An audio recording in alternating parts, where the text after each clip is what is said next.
I always suspected that there was some kind of connection between the 12 blessings and the 10 commandments, but it hasn't quite hit me until very recently. It is true, however, that if you add the 2 commandments that Jesus gave, thou shalt love the Lord thy God with all thy strength, soul, and mind, and thou shalt love thy neighbor as thyself, there are in fact 12 commandments, not 10. And what I am about to show you is not me adding anything to what has already been said, but just to share a little bit of insight on what certainly could be. And as we know, the first blessing is, blessed are they that work for peace. War is the enemy of peace, naturally, so thou shalt not kill would be the no-no associated with this particular blessing. Blessed are the wise ones. I forgot to add that S. Blessed are the wise ones, right? Now, when you think of wise ones, what do you think of? You think of a lot of knowledge in spirituality and things of this nature. Therefore, thou shalt remember the Sabbath and keep holy. Not to keep the day holy, but to keep yourself holy and to bless those that are the keepers of this divine knowledge. Blessed are they who love, not thee who love, but they who love.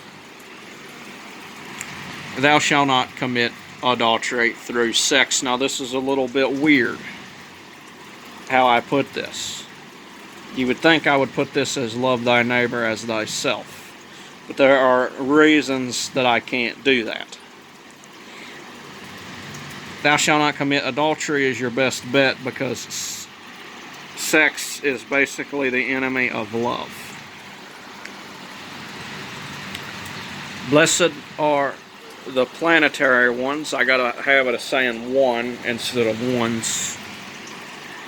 And of course that would be, thou shalt not bear false witness against thy neighbor. Because when you get on a computer and you look up extraterrestrials, what's the first thing you notice? Everybody's falsely claiming this and that about aliens, you know, and these are our galactic neighbors. We need to recognize it and not bear false witness against them. Then we have, blessed are the thanksgivers, which is likened to, obviously, thou shalt not steal, and thou shalt be grateful for what God has given you. 6, blessed are they who heal. Now that, my friend, is love your neighbor as yourself. Because love is an action.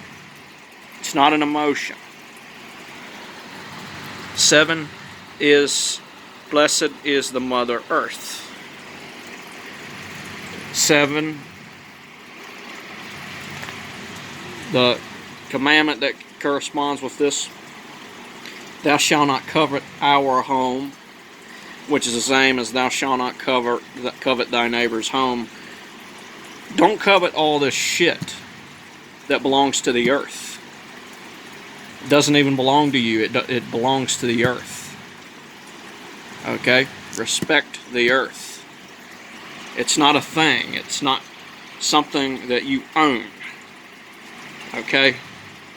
Don't covet shit that other people have and make industries out of it, right? 8 is, blessed is the mighty Son, and as we can see right here, this would correspond with thou shalt love God with all your comprehension. And that's as great as you can comprehend God. Through the Son, you can't comprehend it through anything else. Not really. 9. Blessed are the supreme lords of karma. And of course, karma is right. They're divine laws, divine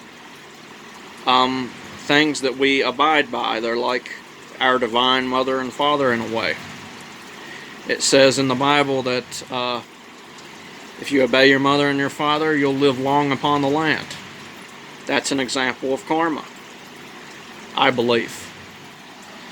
Number 10 is blessed is the great being known as the galaxy, to which I would say, thou shalt not underestimate God. Just because the greatest you can comprehend is the Son, doesn't mean that God isn't even beyond that. God is too great to comprehend, and that's why you should not create idols. Blessed are the supreme lords of creation. Thou shalt not falsely imagine things of God with images.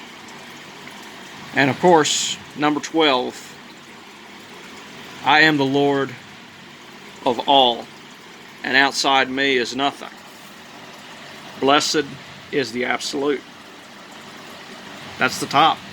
You can't get any higher than that. There's nothing beyond him. And there's no gods before the absolute. The absolute is king. So, I don't know if this is just a coincidence, but I put this together and it makes a lot of sense. So, yeah.